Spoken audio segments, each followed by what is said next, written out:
In a laboratory in Boulder, Colorado, a clock so precise it will not lose a single second in 15 billion years sits inside a vacuum chamber, measuring something that sounds like it should be simple, the speed of light. And yet, in more than a century of trying, no experiment, no equation, and no physicist has ever been able to explain why that number is what it is. Not why light moves fast, why it moves at exactly 299,792,458 meters per second. Not 1 meter more, not 1 meter less. This is not a story about how fast light travels. Every textbook already tells you that. This is a case file about something textbooks tend to skip past, because the honest answer makes physicists uncomfortable. We are going to ask where that number actually comes from, and by the end, you will understand why some of the most respected scientists in the world consider this one of the last true open wounds in physics. Before we get to that laboratory in Boulder, it's worth remembering that humanity didn't even know light had a finite speed until surprisingly late in scientific history.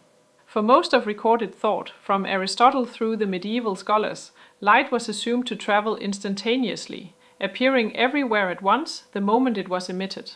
It took a Danish astronomer named Ole Rømer, working at the Paris Observatory in 1676, to overturn that assumption entirely. Rømer was tracking the eclipses of Jupiter's moon Io, and he noticed something odd. The timing of Io's eclipses seemed to drift depending on whether Earth was moving toward Jupiter or away from it in its orbit. Rømer reasoned that this drift wasn't a flaw in his observations. It was evidence that light itself took time to cross the extra distance between Earth and Jupiter when the two planets were farther apart. From that timing discrepancy, he produced the first real estimate of the speed of light, a rough figure that, while imprecise by modern standards, correctly demonstrated for the first time that light's speed was finite, not infinite. This idea was refined over the following 2 centuries by physicists including Hippolyte Fizeau, who in 1849 used a rotating toothed wheel and a distant mirror on a hillside outside Paris to measure light speed in a laboratory setting for the first time, and Léon Foucault, who improved the method using a rotating mirror in 1862. Each refinement pushed the measured value closer and closer to what we now know it to be. This history matters because it shows that the number at the center of our case file wasn't invented or assumed. It was hard-won, extracted from the universe through centuries of increasingly precise observation, long before anyone understood why that number existed in the first place. Let's start with the official story, the one you've likely heard before. Light travels at roughly 300,000 kilometers per second because that is simply the speed of light. It sounds like a definition, and legally today it is one. Since 1983, the meter itself has been redefined using the speed of light as a fixed reference. The General Conference on Weights and Measures, the international body that standardizes units, declared that the meter is the distance light travels in a vacuum during 1,299,792,458th of a second. In other words, modern metrology doesn't measure the speed of light anymore, it assumes it and then measures distance backward from it. That single administrative decision is often mistaken for an explanation. It isn't. It tells you how we define the meter. It says nothing about why light itself, as a physical phenomenon, is locked to that specific velocity in the first place. To understand why this is a genuine mystery and not just a settled fact, we need to go back to 1861, to a Scottish physicist named James Clerk Maxwell, working at King's College, London. Maxwell wasn't trying to discover the speed of light. He was trying to unify 2 forces that, at the time, were treated as completely separate: electricity and magnetism. Michael Faraday had already shown that a changing magnetic field could induce an electric current, and that moving electric charges could generate magnetic effects. But nobody had shown that these 2 forces were, at their core, the same phenomenon expressed in different circumstances. Maxwell wrote down 4 equations that described how electric and magnetic fields relate to each other and to their sources, charges, and currents. And when he manipulated those equations mathematically, something extraordinary fell out. The equations predicted that a disturbance in the electromagnetic field would propagate as a wave, and the speed of that wave was determined by exactly 2 numbers: the electric permittivity of free space and the magnetic permeability of free space. These are constants that describe how easily an electric field and a magnetic field can establish themselves in empty space. When Maxwell calculated the wave speed using the known laboratory values of those two constants, he got a number stunningly close to the measured speed of light, which had already been estimated by earlier astronomers and physicists, including Ole Rømer and Hippolyte Fizeau. Maxwell's own words, published in his 1865 paper, A Dynamical Theory of the Electromagnetic Field, stated that this near-perfect agreement seemed to show that light itself, in all likelihood, was an electromagnetic disturbance propagating through the field according to electromagnetic laws. This was one of the greatest unifications in the history of science. Light was not something separate from electricity and magnetism. It was electricity and magnetism, oscillating together, chasing each other through space at a speed set by the properties of the vacuum itself. And this is where the real mystery actually begins, because Maxwell's equations answered one question and immediately opened a much stranger one. If the speed of light comes from the permittivity and permeability of free space, then the next obvious question is simple. Why do empty space have those specific electromagnetic properties and not some other values? Why is the vacuum stiff in exactly the way that produces this particular speed limit, rather than a faster or slower one? This is the reversal that most popular science content skips right past. The common assumption is that physicists have solved the speed of light because we have an equation for it. But an equation that relates one unexplained number to two other unexplained numbers is not an explanation of origin, it's a relationship.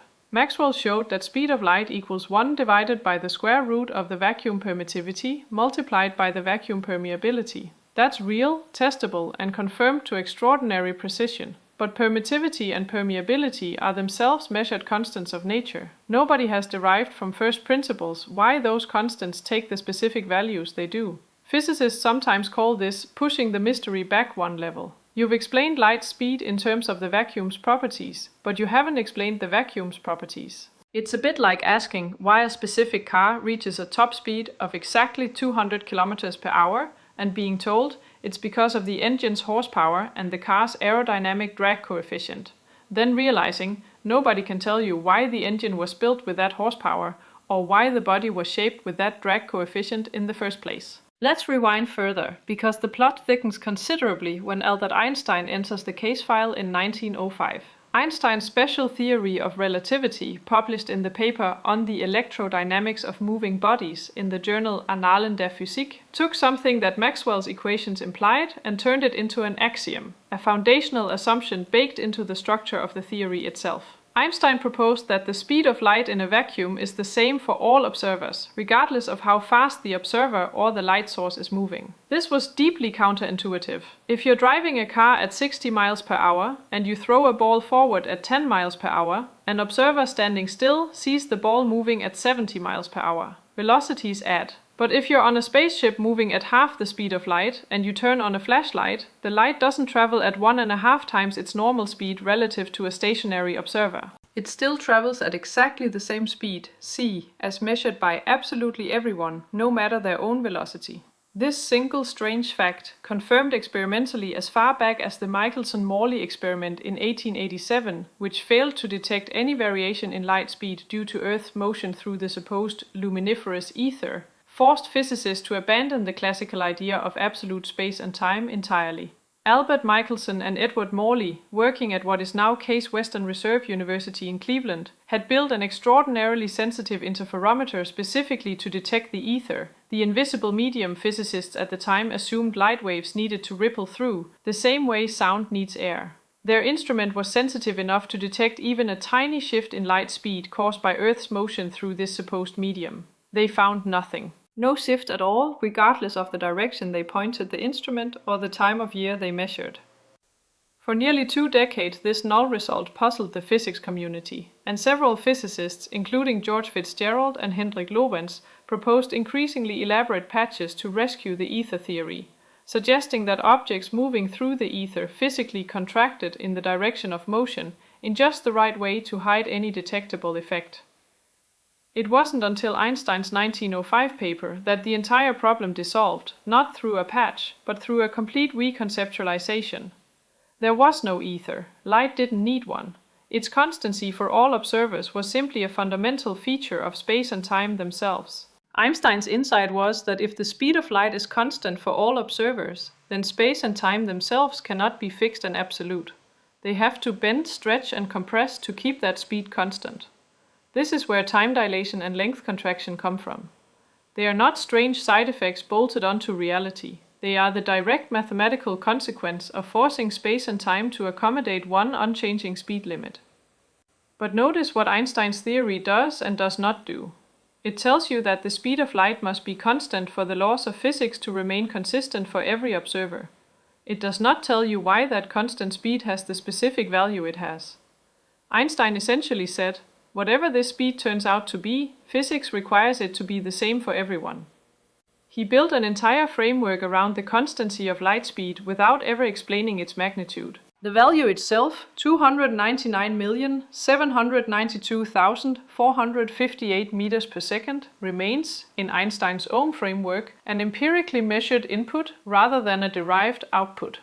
So now we have two of the greatest theories in the history of physics, Maxwell's electromagnetism and Einstein's relativity, and neither one actually explains why light speed is what it is. Maxwell tells you it depends on the vacuum's electromagnetic properties. Einstein tells you it must be constant for all observers. Neither tells you why the number is what it is, rather than something else entirely. This is where the case file escalates, because in the 20th century, physicists developed an even deeper theory, quantum electrodynamics, or QED, largely developed by Richard Feynman, Julian Schwinger, and Shinichiro Tomonaga, who shared the Nobel Prize in Physics in 1965 for this work. QED describes light not as a classical wave, but as a quantum field, where photons, the particle-like packets of light, are excitations of the electromagnetic field. In this framework, physicists dug even deeper into the vacuum itself, and what they found was strange enough to reshape how we think about empty space altogether. The vacuum, according to quantum field theory, is not truly empty. It seethes with what physicists call vacuum fluctuations, virtual particle-antiparticle pairs blinking in and out of existence within the limits allowed by the Heisenberg uncertainty principle. These fluctuations are not speculative fringe ideas. Their effects have been measured directly in a phenomenon called the Casimir effect, first predicted by Dutch physicist Hendrik Casimir in 1948, and experimentally confirmed with high precision by Steve Lamoureux at Yale in 1997.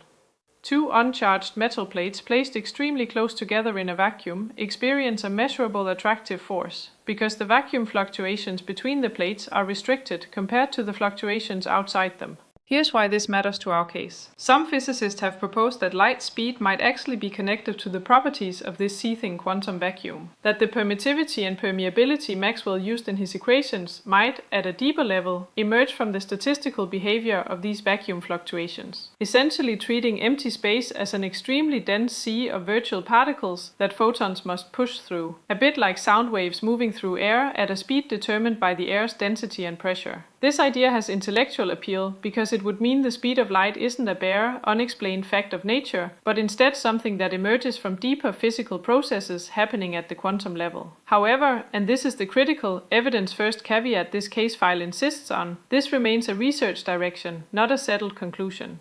As of current published physics, there is no experimentally confirmed derivation showing that vacuum fluctuation statistics produce the exact measured value of the speed of light from more fundamental principles.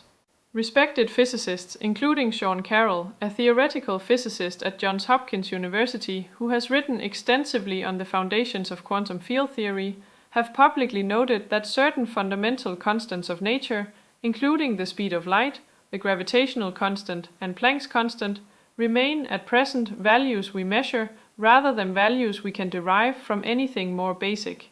This is sometimes called the problem of fundamental constants, and it sits alongside other deep unsolved puzzles in physics, like why the universe has the particular masses of elementary particles that it does. It's worth pausing on just how seriously physicists have taken the possibility that the speed of light isn't perfectly constant after all, because this isn't a fringe question asked only by amateurs. Modern experiments have gone to extraordinary lengths to test whether light speed might vary depending on direction, a concept called Lorentz invariance violation. Experiments using extremely stable optical cavities and atomic clocks, including work conducted at institutions such as Humboldt University of Berlin and the University of Western Australia, have searched for even the tiniest anisotropy, meaning a difference in light's measured speed depending on which direction it travels. To date, every single one of these tests has come back with a null result, confirming light speed is constant in every direction to a precision of better than 1 part in 10 quintillion. This is one of the most stringently tested claims in all of experimental science. So while we don't know why light speed has the exact value it does, we know with extraordinary confidence that whatever that value is, it does not change based on direction, time of day, or the observer's own motion. That consistency is itself a clue, because it suggests that whatever ultimately fixes light speed is something deeply woven into the structure of spacetime itself, not some directional property of the vacuum that varies from place to place. This is the moment for the reality check, because it would be easy for a documentary like this one to lean into vague mysticism here, to imply that science doesn't know anything, or that the speed of light is some kind of cosmic accident with no explanation whatsoever. That would be intellectually dishonest, and it's not what the evidence supports. The reality check is this. Physicists are not confused about how the speed of light behaves. Maxwell's equations, verified in every electrical engineering application on Earth, in every radio wave, every fiber optic cable, every satellite communication system, correctly predict how electromagnetic waves propagate. And they've been tested to extraordinary precision for over a century and a half. Einstein's relativity, verified through particle accelerator experiments, GPS satellite timing corrections that must account for relativistic effects to remain accurate, and the observation of muons produced by cosmic rays surviving longer than their natural half-life would allow due to time dilation, has never once failed an experimental test. What remains genuinely open is not whether these theories work. It's why the specific numerical values baked into them, particularly the permittivity and permeability of free space, and by extension the speed of light itself, take the values they do, rather than some other set of values. This is not a failure of physics. It is physics being honest about the difference between describing how something behaves with extraordinary precision and explaining why the underlying parameters of the universe are set the way they are. Richard Feynman himself, in his famous 1985 lectures, published as QED, The Strange Theory of Light and Matter, delivered at UCLA, openly told his audience that nobody understands why the fine structure constant, a related fundamental number that governs how strongly light interacts with charged particles, has the value it does, approximately 1/137. Feynman called it one of the greatest damn mysteries of physics, and said that all good theoretical physicists write that number down and worry about it, because it connects directly to the strength of electromagnetic interactions, and therefore to the very constants that determine light's speed. Now here's where the human cost of this mystery becomes tangible, because this isn't just an abstract puzzle confined to chalkboards. The fine-tuning of these fundamental constants, including the speed of light, has direct consequences for whether a universe like ours, capable of supporting stable atoms, stars, chemistry, and eventually life, could exist at all. If the speed of light or the fine structure constant tied to it were even slightly different, the balance between electromagnetic repulsion and the strong nuclear force inside atomic nuclei would shift. Stars might not be able to fuse hydrogen into heavier elements the way our sun does, or they might burn through their fuel so quickly that life would never have time to evolve on any orbiting planet. This is part of what physicists refer to as the fine-tuning problem, extensively discussed by astrophysicist Martin Rees, the UK's Astronomer Royal, in his book Just 6 Numbers, published in 1999. Rees outlines several fundamental constants that appear finely balanced to allow a life-permitting universe, and the constants underlying light's behavior are woven directly into that balance. This means the number we started this investigation with, 299,792,458 meters per second, isn't just a technical detail buried in a physics textbook. It is, in a very real sense, one of the load-bearing numbers of existence itself. Change it, and you don't just change how fast your car headlights travel down a highway. You potentially unravel the conditions that allowed atoms, stars, planets, and the very biology reading or listening to these words to exist in the first place. Consider what this means at the atomic scale, where the human cost of this number becomes almost uncomfortably intimate. Every atom in your body holds together because electrons are bound to nuclei by the electromagnetic force, and the strength of that binding is governed directly by the fine structure constant, which itself is built from the speed of light, the elementary charge, and Planck's constant combined together. If the speed of light were meaningfully different, the size of atoms, the wavelengths of light they absorb and emit, and the entire chemistry that depends on those interactions would shift as well. Carbon, the element every known form of life is built from, exists in a delicately balanced nuclear energy state, first predicted by astrophysicist Fred Hoyle in 1953, specifically because he recognized that without it, stars could not produce enough carbon for life to exist anywhere in the universe. That resonance depends on a precise balance between the strong nuclear force and the electromagnetic force. The same electromagnetic force whose defining speed is the very number this case file has been investigating. In other words, the number 299,792,458 isn't sitting quietly in a physics equation somewhere far removed from your life. It is, in a very real and traceable way, part of the reason carbon-based life became possible in this universe at all. There's another thread in this case file worth following closely, because it connects directly to whether light even has a truly fixed speed at all, or whether that speed might be a limiting case of something more complex. Photons, the particles of light, are assumed in the standard model of particle physics to have exactly zero rest mass. This isn't an arbitrary assumption, it's a direct requirement of the theory, because anything with even a minuscule rest mass could not travel at the exact speed we call c, and would instead travel slightly slower, with its speed depending on its energy. If it turned out that photons had even an infinitesimally small mass, it would mean the true absolute speed limit of the universe and the speed of light would technically be two very slightly different numbers. Physicists have tested this possibility extensively. Experiments analyzing the arrival times of light from distant pulsars and gamma-ray bursts, some of it having traveled across billions of light years, have placed extremely tight limits on any possible photon mass, constraining it to less than roughly 10 to the negative 18 electron volts, an almost unimaginably small figure. Research published through collaborations including measurements from the Fermi Gamma-ray Space Telescope has continued to tighten this bound. So far, every test is consistent with photons being perfectly massless, meaning light speed and the universe's absolute speed limit remain, as far as we can tell, one and the same number. But the fact that physicists have spent decades rigorously trying to rule out even this possibility tells you something about how carefully guarded this number is. Nothing about the speed of light is taken for granted. Even the seemingly basic assumption that it applies equally and eternally to every single photon in existence. This case file bridges to today because this question hasn't gone cold.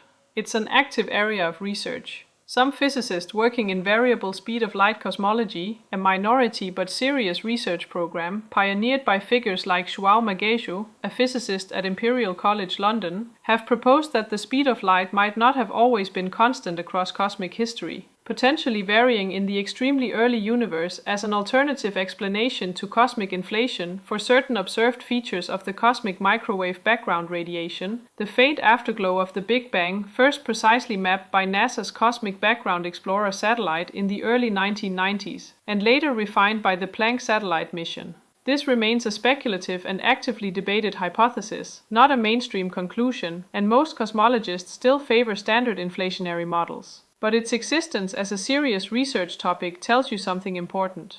The scientific community has not simply closed the book on the origin of light speed and moved on. There are physicists right now at institutions including Imperial College London, the Perimeter Institute for Theoretical Physics in Canada, and CERN's Theoretical Physics Division, actively working on deeper frameworks, from string theory to loop quantum gravity, that attempt to explain fundamental constants like the speed of light as emergent properties of a more basic underlying reality, rather than as arbitrary inputs we simply have to accept and measure. Some of these frameworks, particularly certain formulations of string theory developed since the 1980s by physicists including Edward Witten at the Institute for Advanced Study in Princeton, propose that constants like the speed of light might ultimately depend on the specific geometric shape of extra, curled-up spatial dimensions too small for any current instrument to detect directly, meaning a universe with a differently shaped extra-dimensional geometry could, in principle, have produced a different speed of light entirely. Other researchers working in loop quantum gravity, including work associated with physicists Carlo Rovelli and Lee Smolin, approach the problem from an entirely different direction, treating space-time itself as built from discrete, quantized units at the smallest possible scale, the Planck length. and asking whether the speed of light might emerge as a statistical, large-scale property of how information propagates across that discrete underlying structure, similar to how the speed of sound emerges from the statistical behavior of countless individual air molecules, rather than being a property of any single molecule itself. Neither of these frameworks has produced an experimentally confirmed derivation of light's exact speed, and both remain active unresolved areas of theoretical research, decades into serious investigation. That itself is the honest state of this case file. Not a mystery physicists have given up on, and not a mystery physicists have solved, but a mystery still very much under active investigation by some of the most capable research groups on the planet. So where does that leave us, standing at the end of this case file, with more precise knowledge than when we started, but also a clearer view of exactly where that knowledge runs out? Light moves at exactly 299,792,458 meters per second, because Maxwell's equations tie that speed directly to the electromagnetic properties of the vacuum, because Einstein's relativity requires that speed to remain constant for every observer in the universe to preserve the consistency of physical law, and because, at the deepest level currently accessible to experimental physics, the vacuum itself, far from being empty, is an active quantum stage whose fluctuating properties may ultimately underlie the very numbers we've been chasing throughout this investigation. What we don't yet have, and what genuinely remains one of the open frontiers of fundamental physics, is a first principles derivation explaining why the vacuum's permittivity and permeability, and therefore light speed, and the closely related fine structure constant, take the specific values they do, rather than any of the countless other values a different universe might have had. This isn't a gap in your understanding, it's a gap in humanity's understanding, one that some of the most decorated physicists in modern history, including a Nobel laureate who called it one of the greatest mysteries in physics, have openly admitted remains unsolved. There's something quietly humbling in that conclusion. We live inside a universe where the light reaching your eyes right now, reflected off whatever screen or device you're using, has been governed the entire way by a number no one has ever fully explained, only ever measured with greater and greater precision. Maxwell measured it into a wave equation. Einstein measured it into the fabric of space-time. Feynman measured it into the strange dance of quantum electrodynamics. Every generation of physicists has taken this number a little further into the architecture of reality, and every generation has run into the same wall, description without origin. That wall isn't a failure, it's a marker, a signpost showing exactly where the frontier of human knowledge currently sits. And frontiers, by definition, are where the next discovery is waiting to be made. If this kind of evidence-based investigation into the constants that quietly hold the universe together is the kind of mystery you want unpacked, case by case, subscribe to the Reality Files, because next time we're opening a different file, and the evidence, as always, is waiting to be examined.